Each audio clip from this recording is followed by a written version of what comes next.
Malam ini hujan sepanjang malam. Tapi untungnya udah nggak terlalu dingin. Antara 10 sampai 12 aja. 10 sampai 12 derajat Celcius. Kamu nggak kedinginan kan? Dia nggak dengar aku karena dia pakai headphone. Kita pakai sleeping bagnya lumayan mantap sekarang. Ini memang sudah dirancang untuk suhu yang sangat-sangat dingin. Jadi tebal banget. Mantap, ini anget. Selamat datang kembali di Bobo di Mobil bersama Alvin dan Lucy, pasangan suami istri beda negara yang sedang eksplor Asia dengan mobil dari Indonesia. Kali ini kami bermalam di rest area kembali karena ada air panas, ada public toilet, dan cukup tenang. Ternyata sampai pagi masih nggak ada temannya kita. Kita habis ngisiin termos-termos, udah siap mau lanjut perjalanan lagi. Bãi Mạc Quan. Masih berapa? 4.7 km. Iya. Mau lihat apa kita di sini? Di Bãi Mạc Quan. Iya. Ya, sejarah Sangguo. Oh, sejarah Sanko. Asik. Hey. Banyaknya anak-anak sekolah yang karya wisata. Ini pasukannya Shuhan mah.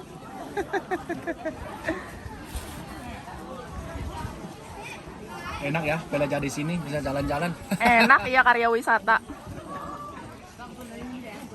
Tapi lebih enak lagi kita. Iya, betul. Mereka jalan ramai-ramai, kita santai dulu, sarapan. Wah, ini berapa angkatan ini? Ada yang kelas yang pakai baju kuning. Oh, duh, ini depan pakai baju biru. Wah, serunya anak-anak karya wisata. Jadi kita lagi di tempat yang bersejarah untuk zamannya Three Kingdoms atau era 3 kerajaan ya. Kita lagi di Fallen Phoenix Slope. Ayo, siapa yang ingat? Loading. Fallen Phoenix Slope. Tempat apa ini? Ini tempatnya Phang Thong meninggal. Phang Thong itu adalah salah satu dari ahli strategi militer yang paling hebat di zaman 3 kerajaan. Jadi di zaman Samkok itu ada 2 ahli strategi militer yang jago banget. Yang satu pasti teman-teman udah tahu, namanya Chu Keliang. Chu Keliang itu punya panggilan sebagai Sleeping Dragon. Sedangkan yang satunya lagi itu adalah Phang Thong. Sama pinternya, Phang Thong itu dikenal sebagai Young Phoenix atau burung hong muda. Kita melewati jalanan kunonya, Kui Tao. Ini jalan yang memang sudah ada di zamannya, dulu di zaman 3 kerajaan juga lewat sini. Yuk kita lewat.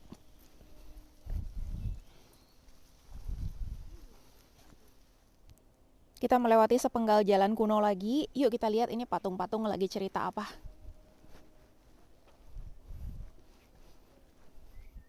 Kita lihat yuk, dulu jalan ini dipakai buat ngapain. Ini ada army kelihatannya yang di depan sedang menarik sesuatu.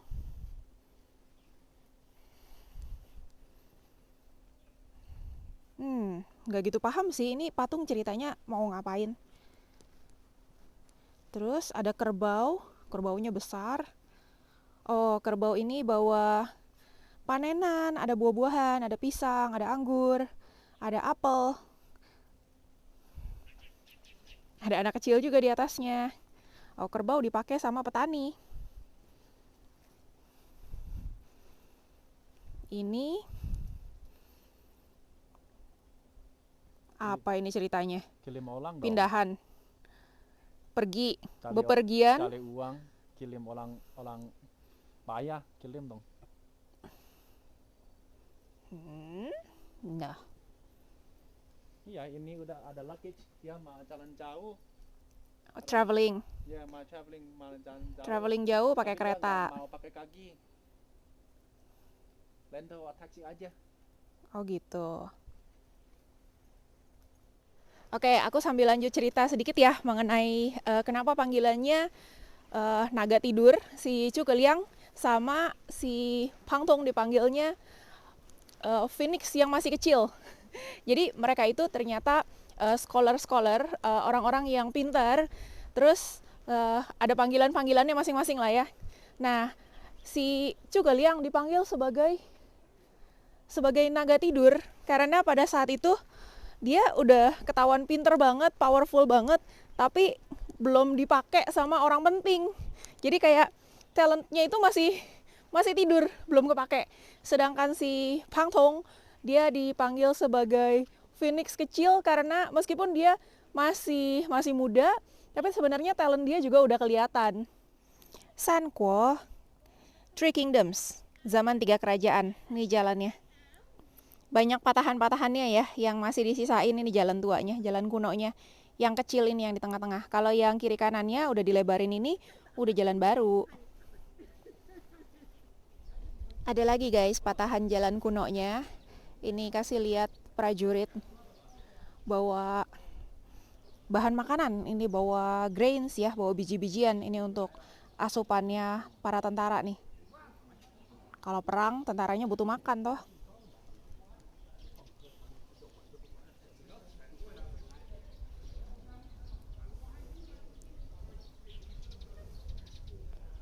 Oh, rodanya satu ya. Rodanya satu gitu guys. Nih keretanya. Satu roda dari kayu gitu. Itulah sebabnya di jalan kunonya tuh kayak ada satu garis kecil di tengah-tengah. Rupanya itu yang dijadiin kayak rel gitu ya. Lintasannya si kereta-kereta dorong ini. Nah, ini kelihatan ya guys. Ini jalan kunonya. Ada satu relnya di tengah-tengah.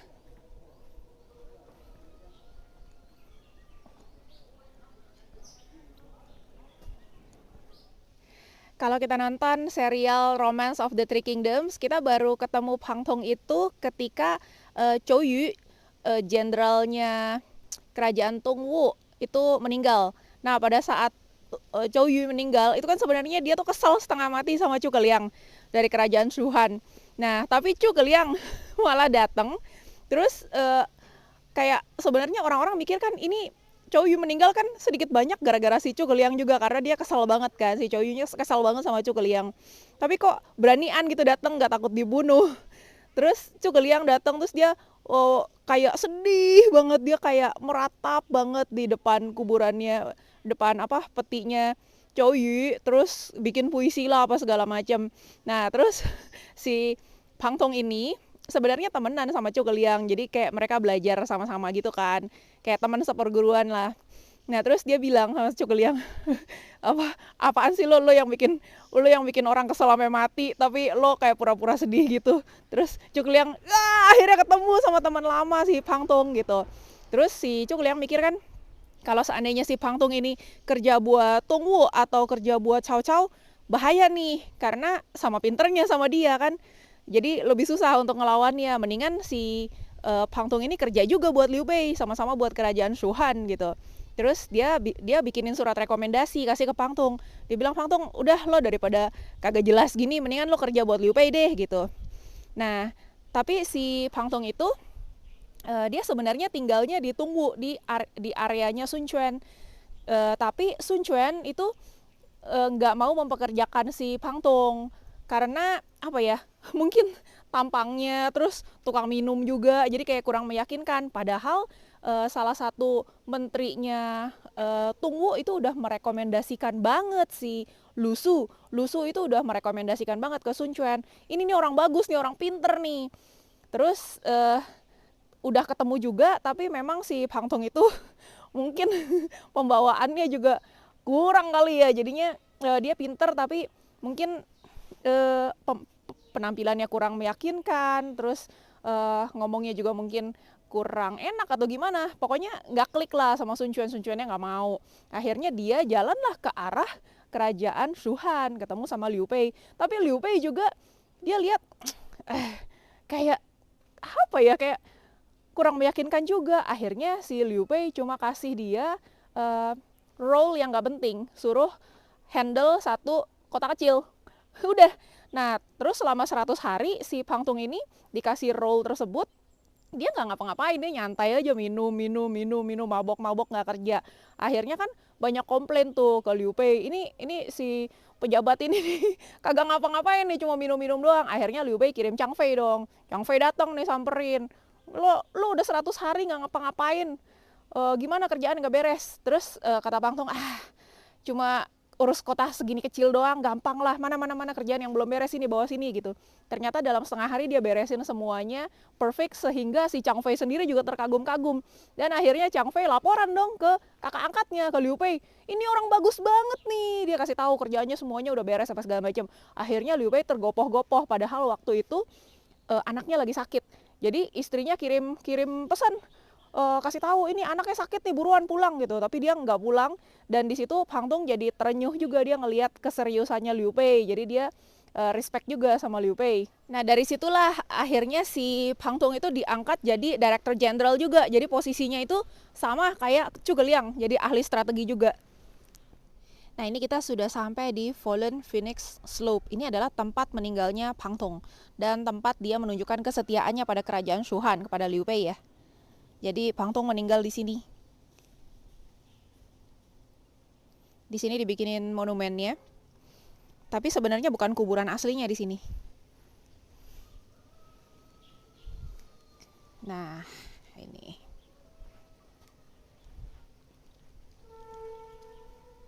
Bacaannya apa nih, sayang? Luo Feng Po. Luo Feng Po artinya Fallen Phoenix ya? Ya, slope. Fallen Phoenix Slope.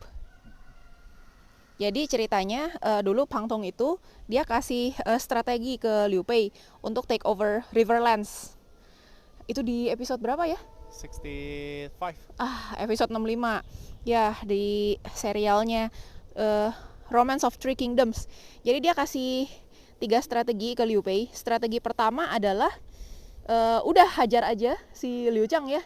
Take over aja langsung Liu Chang pakai serangan dengan kecepatan penuh. Strategi kedua adalah dia take over Luo Chang dulu. Terus kalau emang mau take over Chengdu bisa, mau balik ke Qingzhou juga bisa. Yeah. Strategi ketiga adalah balik ke Qingzhou. Iya, balik ke Qingzhou. Nah, terus kata Liu Pei, strategi pertama terlalu terburu-buru. Strategi ketiga terlalu pelan. Nggak worth it, terlalu pelan. Terlalu pelan. Akhirnya ambil strategi kedua ya. Dia enggak ngomong jelas. Oh iya, dasar lihai. Dia sebenarnya kepengen, tapi begini, tapi begitu, tapi dia juga nggak mau secara moral dia tanpa dasar untuk take over Riverlands. Pokoknya munak gitu deh. Really Politician. Iya, akhirnya si Pang Tong kan pusing juga ini, gimana caranya nih orang mau tapi belaga nggak mau. Akhirnya dia pakai cara dia sacrifice diri dia sendiri ya. Yeah. Jadi untuk menjadikan dirinya, kematiannya sebagai alasan Liu Pei untuk nyerang Riverlands ya, Liu Chang. Nah di zaman itu kan ada 3 kerajaan, ada Tongwu dengan Sun Quan rajanya, ada Shuhan dengan Liu Pei rajanya, dan ada kerajaan Wei dengan Cao Cao rajanya. Kenapa kok si Pang Tong ini nggak ke Cao Cao aja? Karena waktu itu Cao Cao itu reputasinya kurang baik, jadi banyak yang nggak suka juga. Jadi ceritanya Cao Cao itu kan dia menawan kaisarnya Han kan. Han Dynasty kan tumbangnya di 3 kerajaan tuh. Jadi si Liu kaisar terakhirnya Han, Liu Xie itu kan dijadiin tawanan kan, jadiin boneka doang. Jadi kayak Cao Cao itu kayak dia berkuasa, tapi karena dia menahan atau menjadikan si kaisar Han itu sebagai tawanan kan. Jadi banyak yang nggak suka sama Cao Cao, termasuk si Pang Tong ini juga nggak mau kerja buat Cao Cao. Oh ini tuh kuburannya. Kita lihat kuburan dulu guys di belakang. Nah ini nih TKP tempat meninggalnya Pang Tong. Jadi ada kuburannya di sini, tapi yang dikubur ya darahnya aja. Jasadnya dibawa ke museum di atas. Wih, cukup besar ini. Pang Tong itu meninggal di usia 36, masih muda banget. Nah, ini kuburannya, terus ada penjelasannya di sini. Ini Tomb of Pang Tong.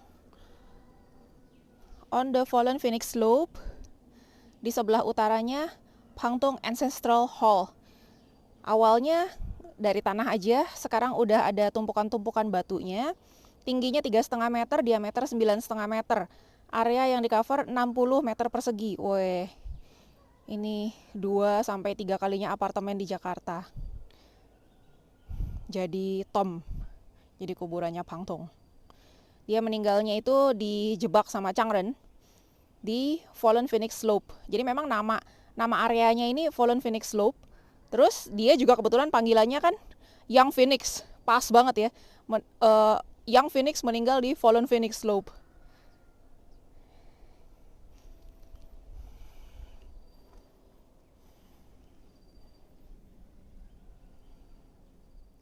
Jadi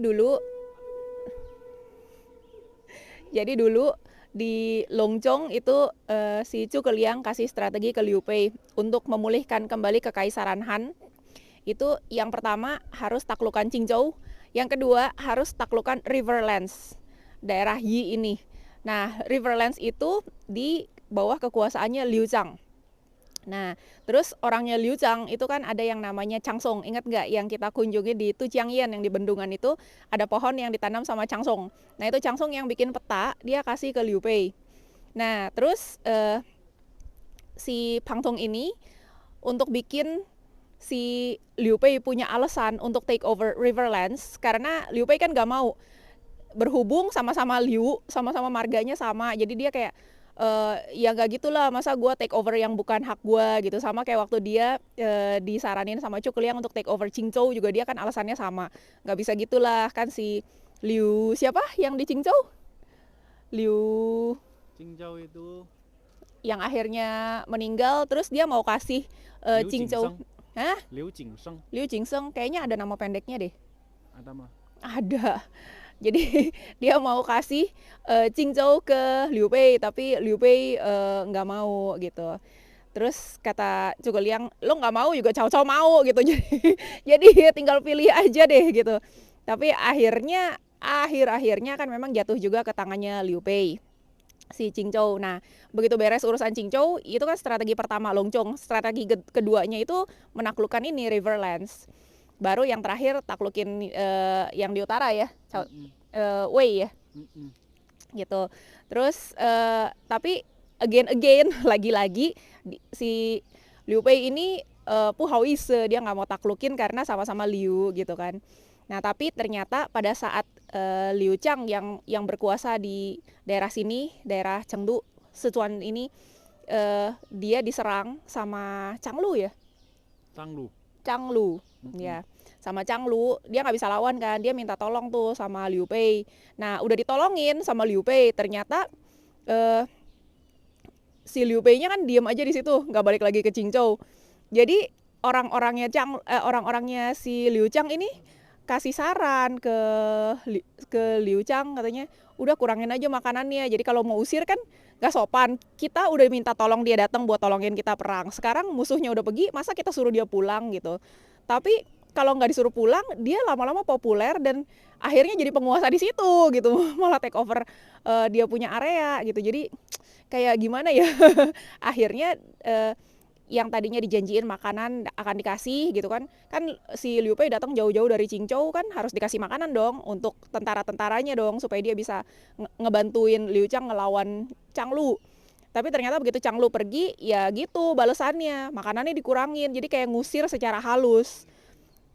Kayak tapi nggak bisa suruh udah kita udah nggak butuh lo pulang sono ke Qingzhou, juga nggak bisa ngomong gitu. Jadi akhirnya makanannya dikurangin ya serba salah si Liu Bei-nya juga. Nah akhirnya si Pang Tong ini yang bikin strategi, kan lu mau take over nih tapi harus punya alasan yang kuat. Ya udah dibikinin alasan yang kuat, jadi di arrange sama Pang Tong, Changsongnya itu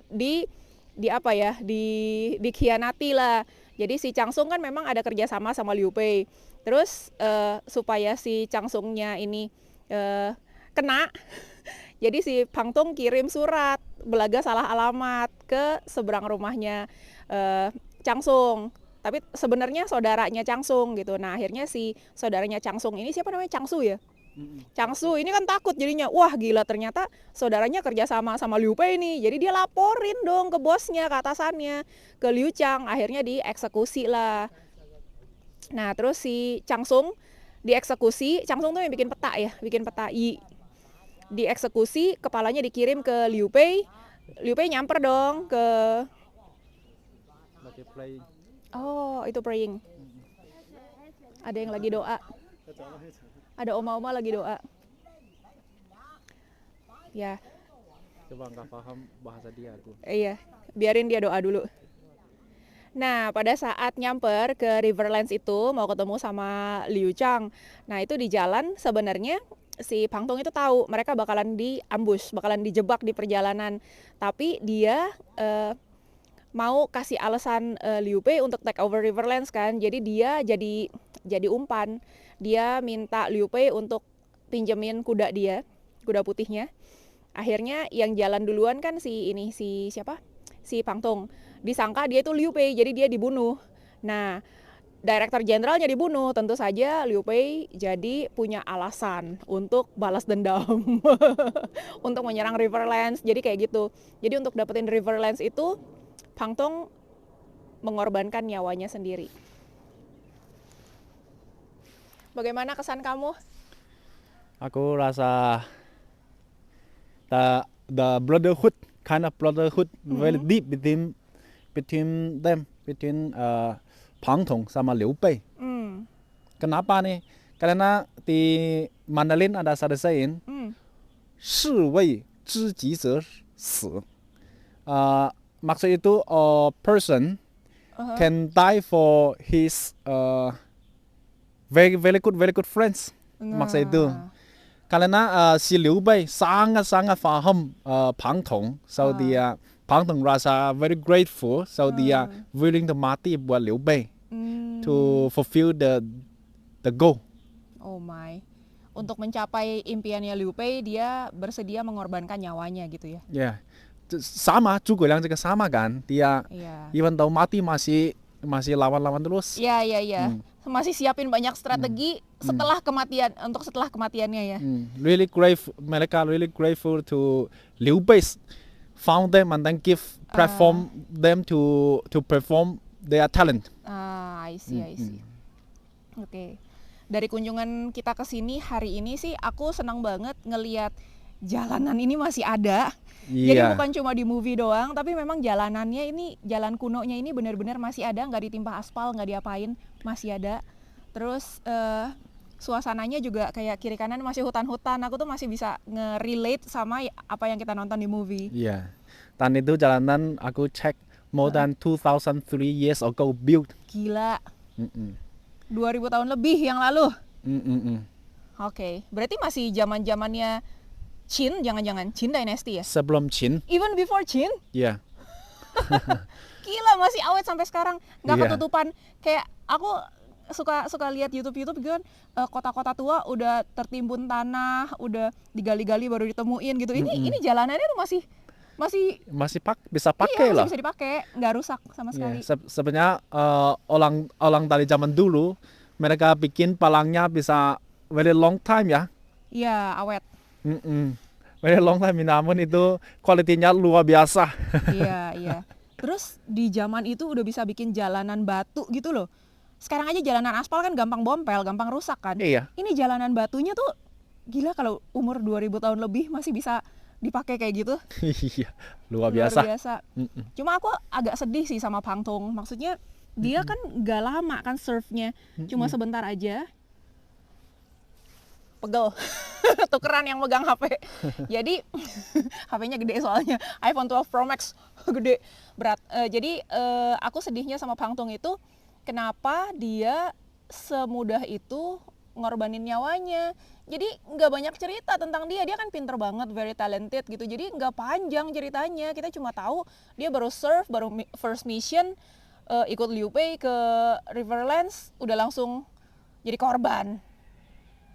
Apa nggak dipikirin cara lain gitu? Jangan dulu mati gitu loh, pakai cara lain dulu, kan ada banyak cara.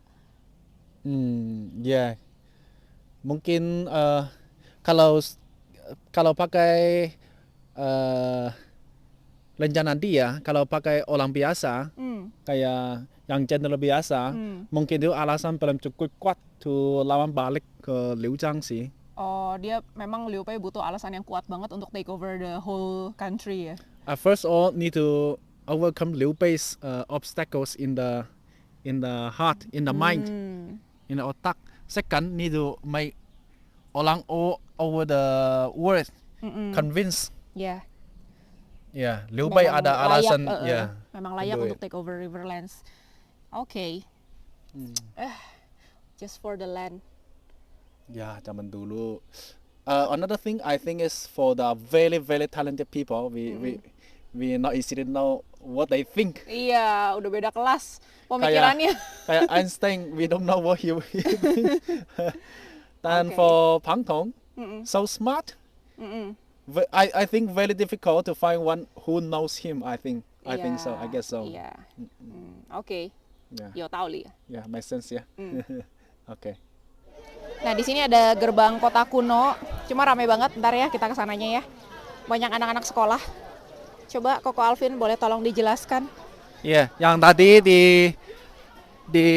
lihat itu pintunya namanya Paku Aku. Ini yang tadi lihat Paku Aku. Oke. Ini Paku Aku. Ada historinya. Yang di dalam Paku Aku ada satu Pakwa. Pakwa Army Form. Oh. Made by the son of Zhuge Liang, Zhuge Zhan. Zhuge Zhan. Dia bikin ini Pakwa Army Form di sini tuh lawan sama Wei. Strategi ya? Iya, iya. Oke. Terus? 263, year 263, the eldest son of Zhuge Liang, Zhuge Zhan sama grandson of Zhang Fei. Mereka bawa army Shu di sini Iya. lawan sama Wei. Iya. Dan mereka mati di sini. Oh. Mati di sini di waktu itu Iya. banyak orang jatuh mati di sini jatuh kan. Iya, iya. Itu di Mandarin namanya Tao. That's why di sini namanya Taowan. Nah, di sana itu tempatnya namanya Taowan Asian Town. Oh, Tawan. Kota Yeah. tua Tawan. Ya. Dan karena ini war udah lose, Karena kalah perang. ya si Atau Iya. surrender dan Han hilang. Gara-gara atau nyerah, Ya, kerajaan Suhan punah.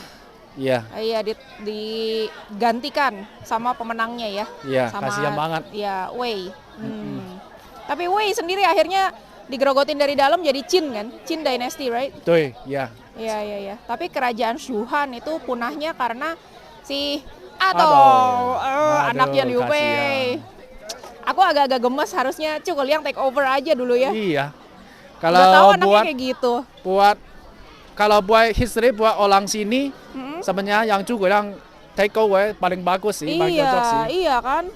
At least lebih aman daripada jatuh kekuasaan jatuh ke tangan orang yang nggak bisa decide, yang Ya, kasihan. Yuk. Ya, tadinya kita mau ke sana, cuma kelihatannya digembok dan ramai sekali, banyak anak-anak. Tapi keren loh, anak-anak di sini belajar sejarahnya mengenai dinasti-dinasti itu, benar-benar mereka datang ke tempatnya, dikasih tahu semua sejarahnya, dan enaknya masih ada sisa-sisanya ya. Aku di sekolah sebenarnya belajar dulu ada kerajaan Majapahit, Sriwijaya, kerajaan-kerajaan apa ya, kerajaan Kediri, kerajaan macam-macam deh. Tapi ya nggak pernah yang ngelihat langsung sisa-sisanya kayak gini sih. Kebayang nggak guys, dari Qingzhou jalan ke Chengdu 1000 km lebih, jalanannya kayak gini. Nggak benar-benar rata loh, jadi lebih capek.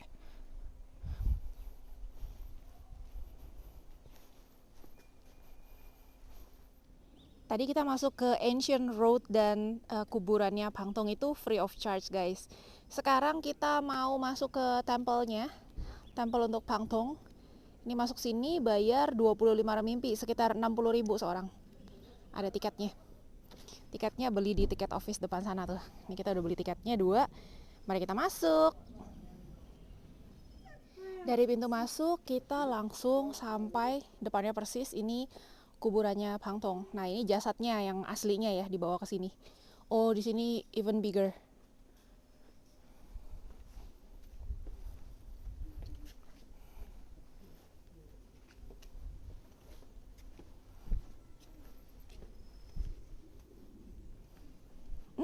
Kok ditutup jalannya? Oh, ke atas, wow. Oh wow.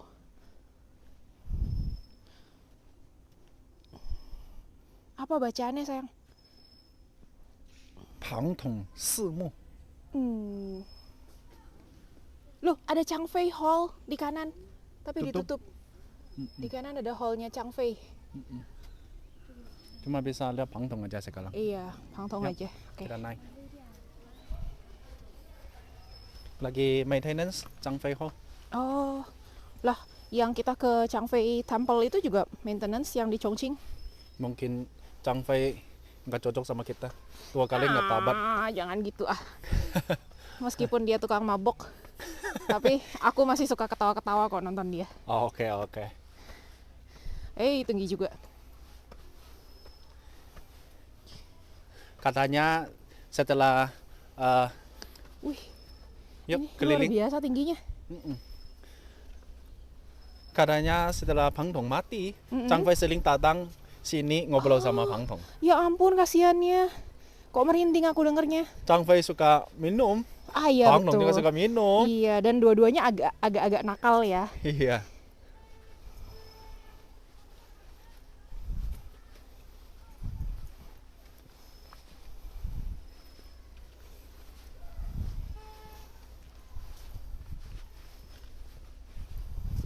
Yuk masuk lihat. Ya.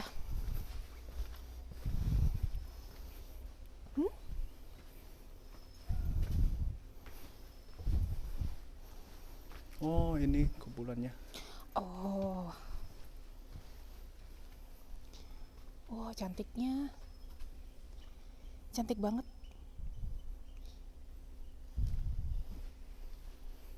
Ah, si kuda putih. Ini sebenarnya kudanya Liu Bei ceritanya. Jadi dipinjem si kuda putih ini supaya Pangtong itu dikira Liu Bei. Jadi dia yang kena anak panah. Pangtong itu meninggalnya dengan 40 anak panah, kayak landak jadinya.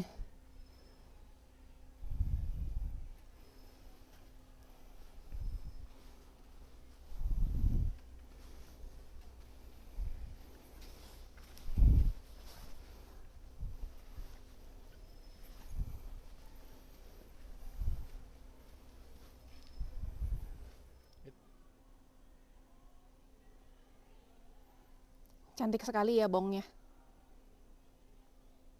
Di sini sisi kirinya ada kudanya Liu Bei yang dipinjam sama Pangtong. Ketika dia nyamar jadi Liu Bei, akhirnya kena anak panah. Sedangkan di sebelah kanan kuburannya ada kuda aslinya dia yang merah ini, yang coklat. Ini kuda aslinya.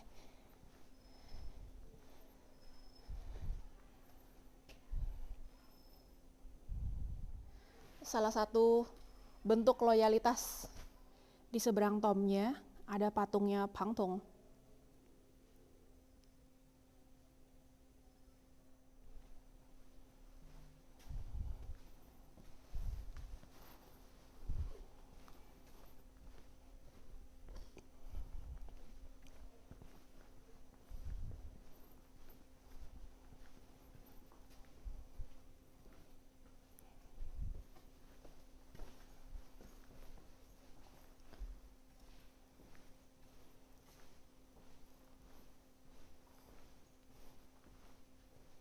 Ini ada Pangtong sama Zhuge Liang bersama-sama.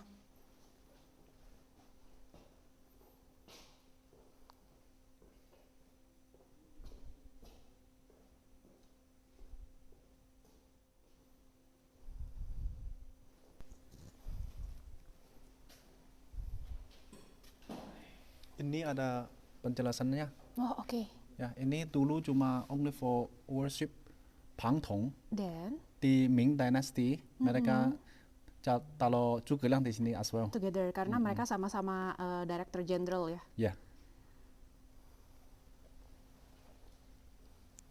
Zhuge Liang yang kanan, Pangtong yang kiri. Ini juga patungnya Pangtong.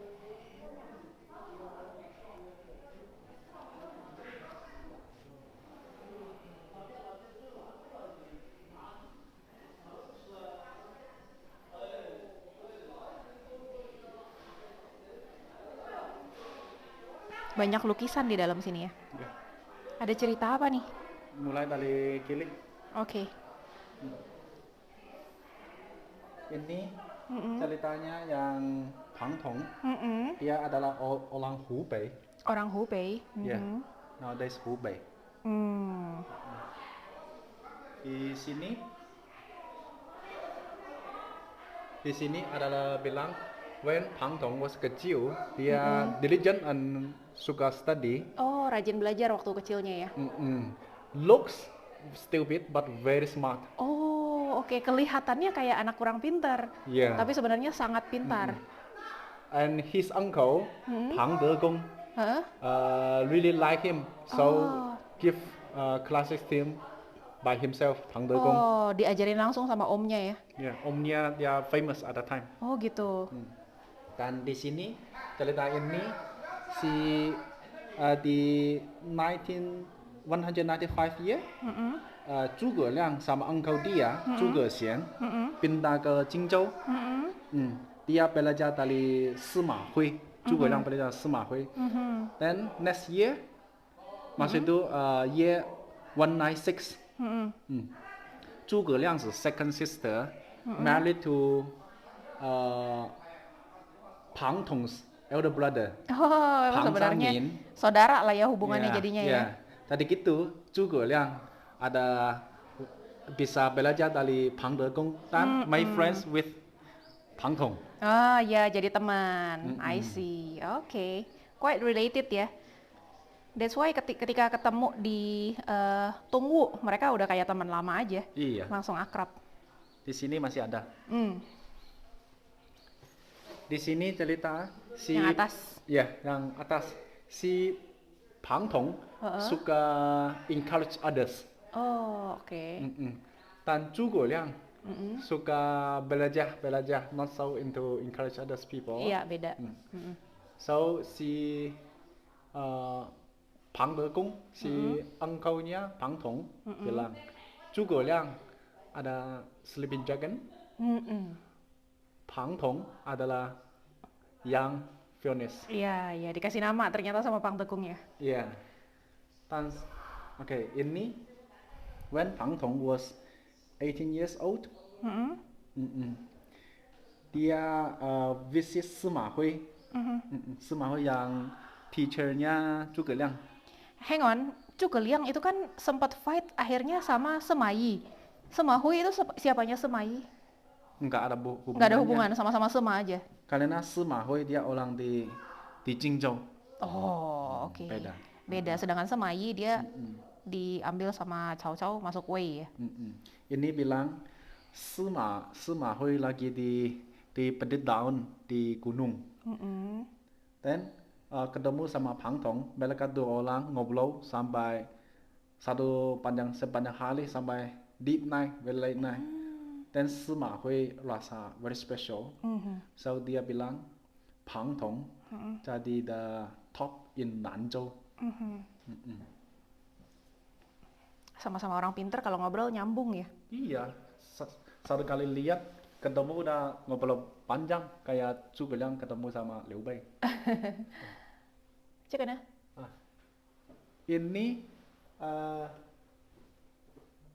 Ini katanya si Liu Bei visit Sima Hui. Minta dia to bantu Liu Bei keluar to bantu Liu Bei. Dan Sima Hui suggest sleeping jacket sama yang Phoenix to Liu Bei. Ya, jadi Sima Hui nggak mau turun tangan sendiri, dia rekomendasiin Zhuge Liang sama Pang Tong ya. Ya, betul. Keren banget sih orang-orang pinter saling kenal gini. Dan ini Zhuge Liang 3 kali tuh cari setelah 3 kali cari Zhuge Liang, Liu Bei 3 kali cari Zhuge Liang. Then when Liu Bei dijaga Jingzhou, dia pakai Zhuge Liang's strategi. Dan dia finally bisa menang. Udah lose beberapa tahun. kalah melulu. Begitu Zhuge Liang ikut langsung menang. Waktu Liu Bei di Jingzhou, di yang atas ini, di Jiannan 14 年 around 209, Yeah. Si Dongwu Zhou Yu. Zhou Yu mati. Then Pang Tong jaga Zhou Yu to beli Zhou Yu. Pang Tong Zhou Yu udah mati kan. Dia harus beli di somewhere kan. Dikuburin. Yeah. Then Pang Tong on the take care of these things on the road to kill Zhou Yu to his tomb. Okay, after Zhou Yu mati, Pang Tong ikut Zhou Yu's order to meet sama Sun Quan. Tapi kayaknya Sun Quan nggak jaya dia. Iya. So Pang Tong made decision to ikut Liu Bei. Iya benar. Emang Sun Quan-nya yang nggak gitu suka lihat dia sih.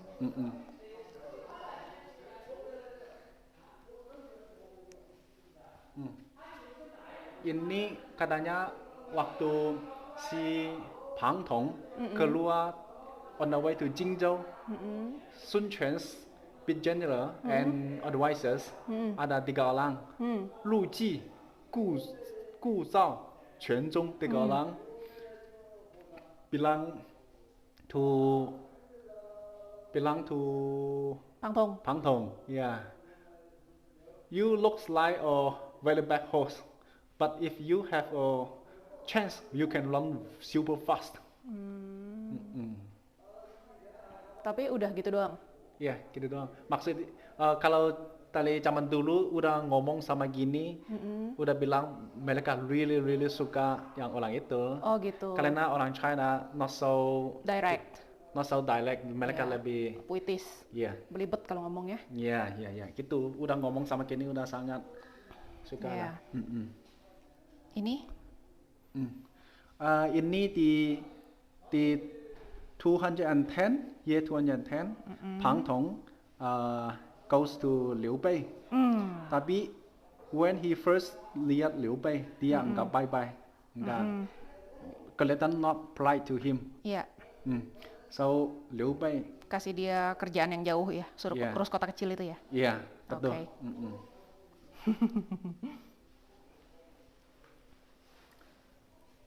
After that, Lu Su, ingat nggak Lu Su? Siapa? Iya, dia salah satu menterinya Sun Quan. Ya, dia bilang Pang Siyuan not just a talented, can run 100 mile. Maksudnya jauh dari 100 mile dia bisa lari. Jadi dia kasih rekomendasi intinya kan ke Sun Quan. Cuma kasih dia posisi kayak gitu kayak will not make his talented for use or pity. Dan juga yang juga bilang milik itu. Oke.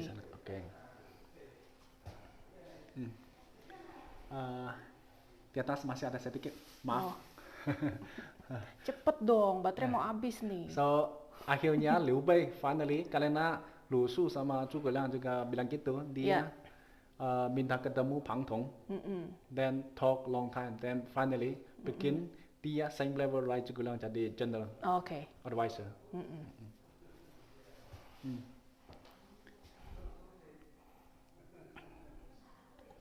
Banyak cerita-cerita yang lainnya guys, tapi aku melipir dulu karena ada yang merokok di dalam ruangan ini.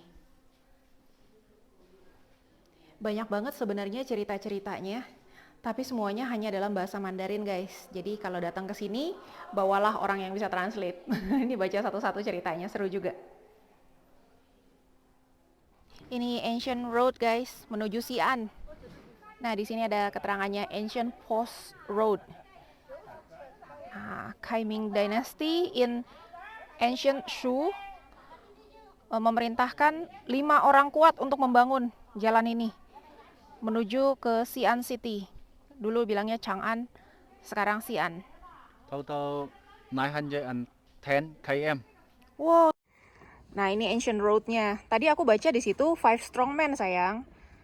Menurut kamu nggak mungkin ya? Nggak mungkin namanya orang itu yang yang organize itu Wuting namanya. Jadi bukan literally 5 orang ya, 5 Iya. orang kuat. Iya. Ih, terjemahan bahasa Inggrisnya bagaimana di sana? 5 strong men, aku juga sampai terheran-heran. Hah, cuma berlima bangun jalan segini panjang. The leader namanya Wuting. Oh, nama orang, Wuting. Ini ya translation ya, bisa menyesatkan. Untung jalan sama kamu. Kalau kita lagi terpisah, ini penonton Bobo di mobil tersesat semua ini. 5 orang 5 orang. Satu hari harus angkat berapa batu. 5 orang super kuat bikin jalanan ini sepanjang hampir 1000 km. Iya. Dan di sini juga masih ada marknya roda nih, 1 roda.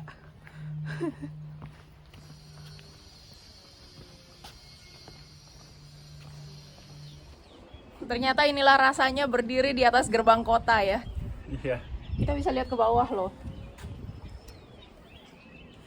Tentara di depan kita. Cielah.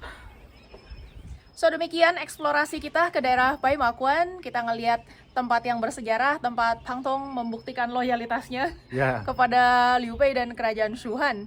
Semoga trip kita ini menjadi jalan-jalan virtual yang menyenangkan buat teman-teman semua dan menambah wawasan juga.